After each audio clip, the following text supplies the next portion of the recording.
Il y a pour ces soldats la fierté de rouler sur ces routes depuis lesquelles ils ont progressé, mais aussi la fatigue. Bakhmout se trouve à notre gauche. Dans cette direction, nos soldats sont engagés dans des combats. On fait des assauts et on libère nos terres. L'avancée vers Bakhmout s'est faite au prix d'âpres combats. Ces hommes appartiennent à une unité de police. Ils partent faire une reconnaissance au-dessus des villages où ils progressent. Куди-сюди заходимо? В дом.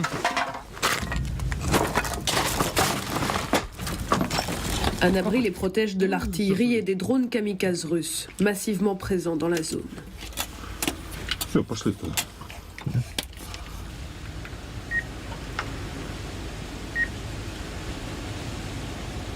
Voici Klishivka, à l'entrée sud de Bakhmout. Les Ukrainiens viennent de s'en emparer. Le hameau est toujours sous le feu de l'artillerie russe. Pas à pas, on libère nos territoires. Un peu plus au sud, Kourdiumivka, contrôlé par l'ennemi. Un soldat russe marche dans la rue. Les Ukrainiens veulent s'emparer de ce village pour couper l'une des voies d'accès à Bakhmout. Pour les Russes, c'est une route logistique importante. Ils protègent très bien. Ils jettent toutes leurs forces ici. Bakhmout, c'est un enjeu politique. Ils ont mis 7 ou 8 mois à prendre cette ville. Ils ne veulent pas la perdre.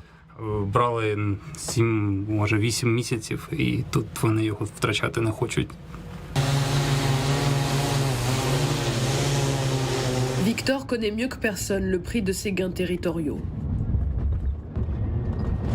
Ce médecin de combat enchaîne les rotations sur le poste de soins avancé. Ces images qu'il a tournées il y a une semaine racontent son quotidien pendant les assauts. Certains de ces hommes n'ont eu que 4 jours de permission depuis le début de la guerre. Rim revient de Kiev et la légèreté de la capitale ukrainienne le rend amer. J'étais en congé à Kiev. Il y a un vrai contraste quand tu connais nos conditions ici. Les gens vivent normalement là-bas. Alors quand ils disent qu'ils sont fatigués, j'ai envie de leur dire « Mais de quoi vous êtes fatigués ?» Je ne comprends pas.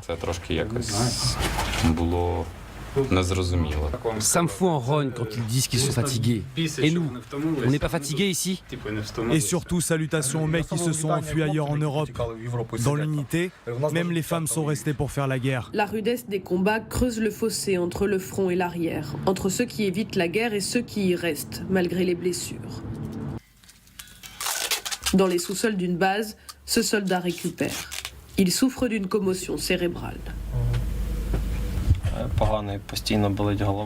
J'ai toujours mal à la tête, j'ai la nausée, envie de vomir, des vertiges. Je dois me soigner d'abord et ensuite aller leur rendre la monnaie de leurs pièces. Il faut qu'on se venge.